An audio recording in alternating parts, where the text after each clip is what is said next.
banyak orang, banyak temennya itu ngomong di belakang. Itu nggak senang Gus Dur. Iya. Saya beberapa kali ngomong. Saya beberapa kali ketika Gus Dur dalam sebuah rapat di Munas Alim Ulama di Lampung, semua dikumpulkan pengurus PBNU. Dan waktu itu harus semua bicara. Satu persatu harus bicara soal SDSB itu. Oh, iya, penggantian kepengurusan Kiai Ali Yafi sama sekjen kita Pak Abdurrahman, Pak siapa?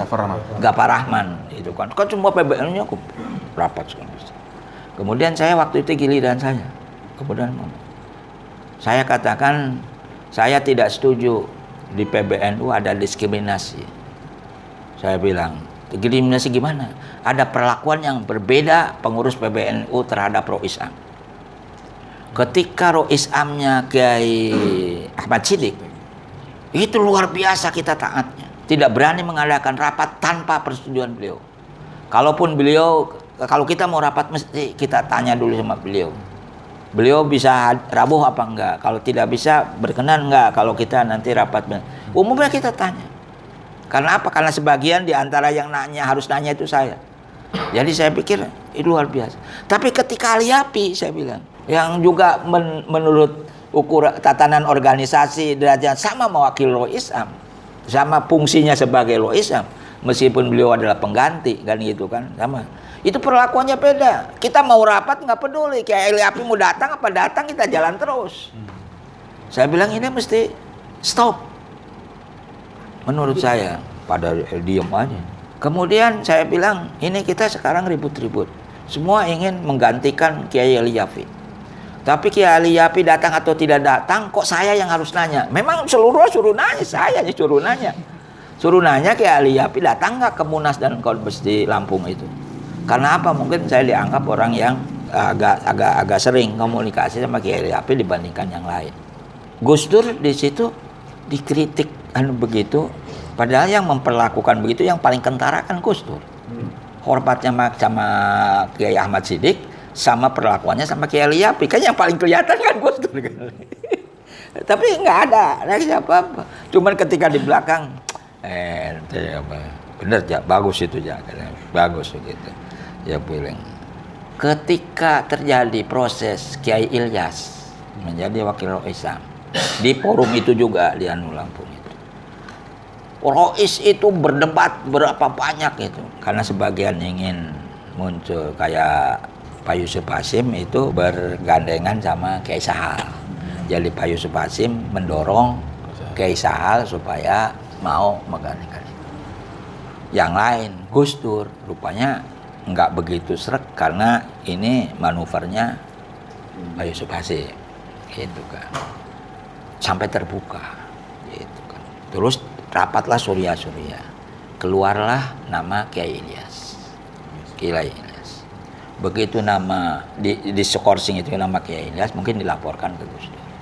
Ketika terima itu saya dipanggil sama Gus Dur. Ya, ente denger nggak apa? Katanya Rois mau memutuskan Rois Am. Terus siapa? Katanya muncul nama Kiai Ilyas. Terus gimana? Menurut ente Kiai Ilyas gimana? Saya bilang, kalau buat Gus Dur baik. Loh, kenapa buat saya? Ya kan jadi persoalan kan Gus Dur sama Rois Am itu. Jadi kalau menurut saya baik. Baiknya apa? Aman lah. Aman lah. Ya kalau buat NU-nya ya biasa-biasa saja, sama dengan kiai-kiai yang lain. Saya bilang, kalau buat Gus Dur aman banget itu. Saya bilang gitu. Saya katakan begitu. Ternyata yang dipilih memang Kiai Ilyas Roya. Saya juga sering tanya, saya bilang kenapa kok Gus Dur nanyanya ke saya? Saya bilang mungkin karena dia orang Jawa Barat gitu kan, saya orang Jawa Barat. Saya dianggap lebih kenal Kiai Ilyas daripada. Ada peristiwa yang dengan Kiai Ilyas yang kaitannya sama Gus Dur, yang saya melihatnya begini. Waktu itu PKB mau diresmikan, mau dideklir di Cipasu, di Ciganjur, mau dideklir. Sudah undangan, sudah apa segala macam, sudah lengkap gitu. Pak Kiai Ilyas itu tidak akan datang ke acara itu. Saya tahu. Karena Kiai Ilyas itu di DPA dengan saya. Karena rapat dengan saya di DPA. Kiai Ilyas matur kepada saya, bahwa saya nggak datang ke sana. Saya merasa kalau Kiai Ilyas tidak datang itu bisa diberitakan tidak baik oleh pers. Karena apa? Karena sebelumnya ada kesan Kiai Ilyas tidak cocok dengan Gus Dur soal PKB, soal kepengurusan PKB, khususnya soal Matoli itu. Jadi itu bisa merusak citra itu. Saya bujukin Kiai Ilyas, Kiai bisa nggak rawuh kaca? Aduh, pakai bahasa Sunda, punten Pak Bagja, tutiasa cina abdi terus janji sama dokter di Bandung. Saya kan nggak sehat gitu kan, nggak sehat. Wah, saya bilang gimana caranya? Ini saya sampai hari ini saya masih merasa bersalah sama Kiai Ilyas. Jadi saya bilang sama supirnya, nanti ente ikutin saya. Jadi kan keluar dari DPA bareng, bilang ke supirnya suruh ikutin saya. Jadi supir itu ngikutin. Karena apa? Karena kebiasaan Kiai Ilyas kan tidur di mobil itu. Saya udah tahu, jadi mesti beliau tidur. Karena capek kan perjalanan naik mobil dari itu kan, ya tidur. Jadi nanti kasih tahu. Pas sampai berhenti sampai Ciganjur, Kiai berhenti, dia nanya ke supirnya, kenapa kok kesini? Kamu ada apa kesini? Dia bilang disuruh Pak Bagja. Kata Pak Bagja katanya suruh ngikutin Pak Bagja. Pak Bagja diem aja katanya. Terus saya bukain pintu, Kiai, mohon maaf, ini mampir dulu, ini acara di Gus Dur. Kiai Ilyasnya diem aja. Nah karena Kiai Ilyas datang, semua tamu yang udah di panggung segala macam kan turun semua, nggak jemput. Kiai Ilyas nggak bekutik, nggak bisa, dia menghindar. Dikawal gitu, cium tangan, naik kalau, wah udah selesai lah. Iya, udah selesai. Dan akhirnya kesan orang apa? Clear urusan PKB, Rois Am sama Ketua Umum clear. Itu, jadi ada gunanya juga bohong-bohongin kayak itu. Cuman ya keuntungannya lebih banyak. Katanya mencegah madorot itu didahulukan memang. Jadi kita mendahulukan perpecahan itu meskipun sedikit-sedikit. Saya yang tanggung lah itu. Kasus yang sama itu juga begini. Habibie sama Gus Dur. Jadi begitu Habibie jadi presiden, beliau kan tidak srek. Habibie jadi presiden tidak srek. Karena Habibie itu jadi presiden melalui sebuah manuver politik yang singkat sebelum itu. Ya kan, yang ditujukan itu waktu itu Gus Dur mendapatnya ini mesti ulahnya ijmi lah kira-kira. Terus udah nggak usah. Jadi saya ditelepon sama Akbar, Pak Bagja bisa nggak Habibie ketemu Gus Dur? Saya waktu itu jawab nggak bisa, karena Gus Dur kan sakit, jadi nggak bisa, apalagi di kantor. Enggak, kalau begitu di rumah. Oh, saya bilang nggak tahu kalau di rumah. Saya tanya dulu. Saya tanya sama Gus Dur. Nggak usah. Kiai kan nggak setuju Habibie. Kalau Gus Dur ngomong selalu Kiai kan. Kiai nggak setuju, nanti kita dimarahin. Udah lah. Akbar tuh manggil lagi. Bagaimana Pak Bagja? Nggak bisa gini. Saya bilang nggak bisa, Bung Akbar nggak bisa. Soalnya Gus Durnya menolak untuk ketemu. Saya sampaikan waktu itu ada acara lain, saya ketemu Gus Dur, tapi nggak tahu ya. Tahu-tahu saya ngomong begini, Gus, ada orang yang mau ketemu, mau nengok ke sini. Ya, bisa diterima kapan? Ya udah, besok aja. Jam 4 sore lah, jam berapa sekarang? Ya sudah. Saya udah mau di pintu keluar, dipanggil. Ya, orang itu yang mau ketemu saya, mau nengok saya itu siapa? Ya, wah saya bilang, Habibie. Diam dia.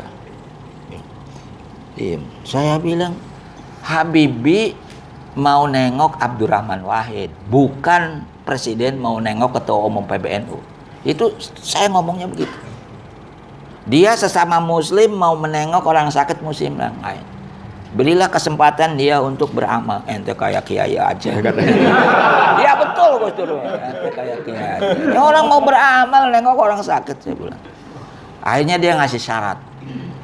Mungkin karena merasa sudah iya gitu kan. Itulah Gus Dur mengecampingkan perasaan sendiri karena dia udah mengatakan iya.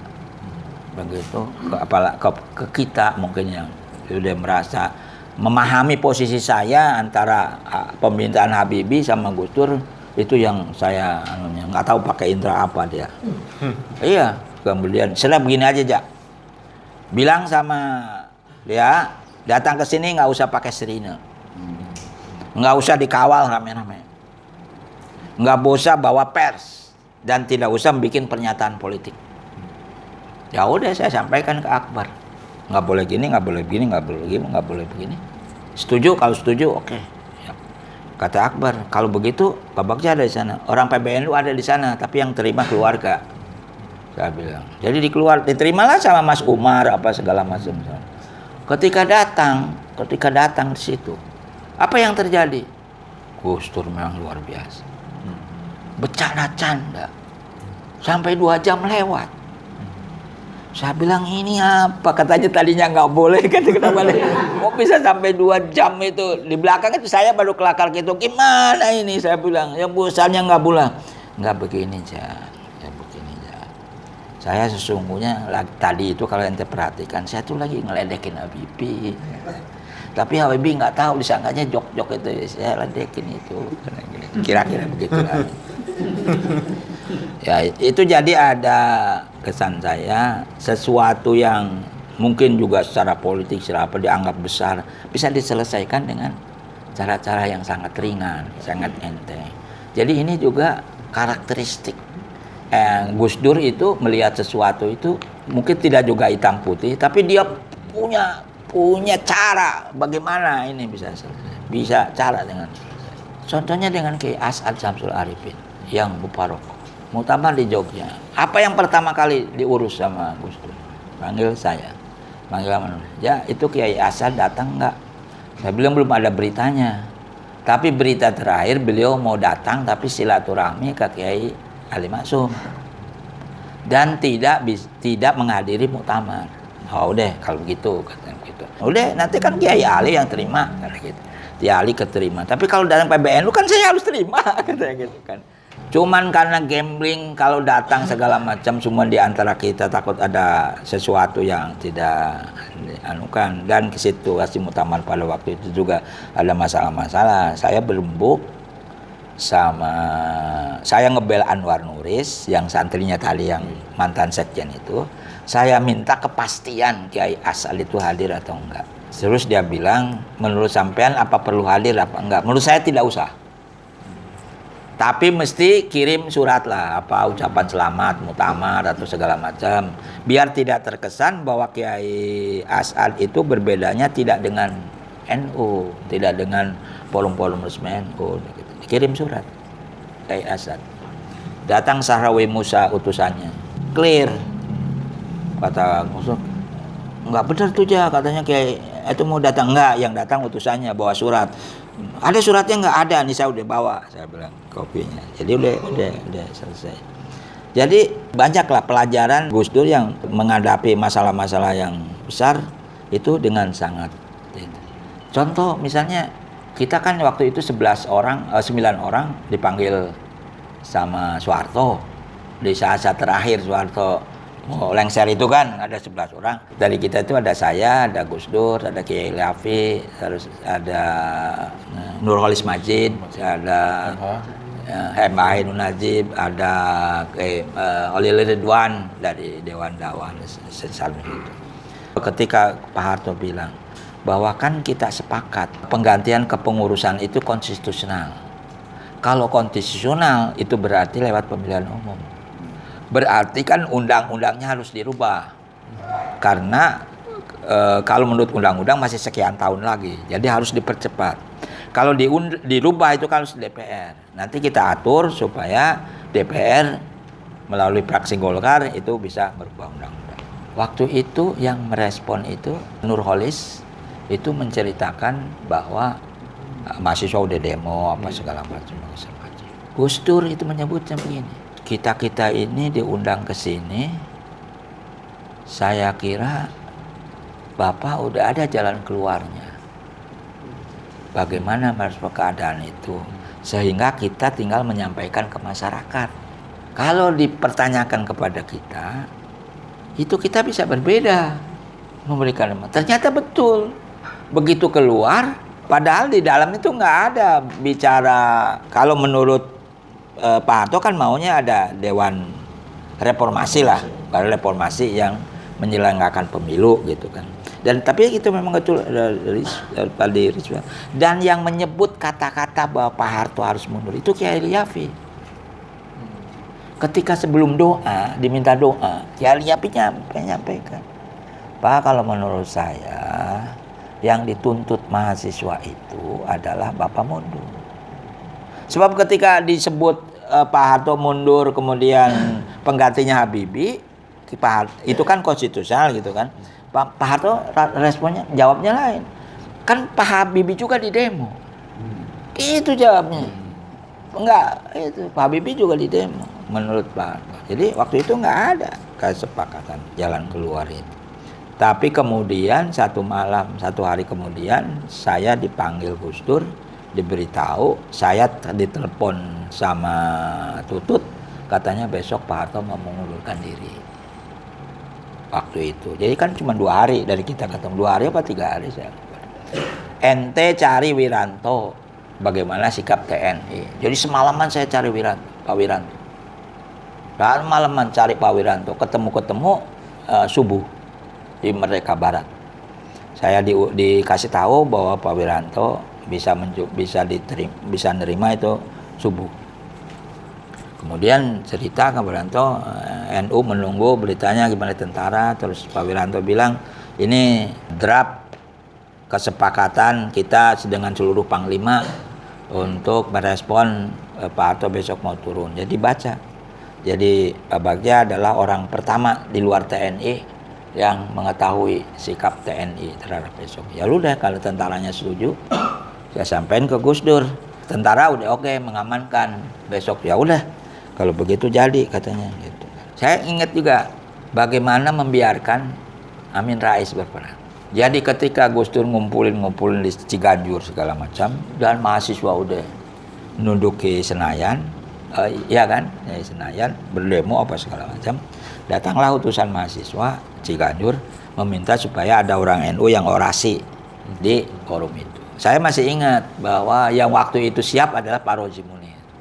Tapi kemudian Gus Dur mengatakan, nggak usah Ji, katanya, nggak usah itu. Tapi nggak ada jalan keluarnya waktu itu. Jadi gimana Gus itu, Rasul Mas? Udah begini aja, urusan panggung kasih Amin Rais. Loh kenapa begitu? Udah biarin aja. Kita urusan yang lain aja. Urusannya apa? Ya kita urusan yang bukan panggung, biar aja dia main di sana, katanya. Kalau dia ikut-ikut di sini bisa repot ini. Ini penting ini. Iya, jadi dulu gitu. Cara ini. Iya, jadi bisa repot gitu. Jadi yang suruh orasi, suruh apa, jadi makanya Amin Rais dijulukinya Bapak Reformasi. Karena kan memang pidato-pidato di mana-mana. Gus Dur dia bilang, kata Gus Dur, udah nggak usah, biarin aja kasih. Kita ngurusin, yang lain ngurusin apa? Ya sudah, kita ngurusin apa yang ya diam lah, kita sama TNI, sama ini ngurusin. Dia kan cuma pidato katanya. Luar biasa, Gus Dur, luar biasa menurut saya. Jadi enteng aja, padahal itu kan persoalan politik nasional yang menurut saya berat lah, gimana orang disikapin, udah biarin aja, yang panggung dia di sana, kita ngurusin yang lain. Makanya dikumpul lah itu kan Sri Sultan, Mega, apa segala macam di Ciganjur kan, maksudnya itu kongko-kongkoan. Ya proses ini saya nggak ikut.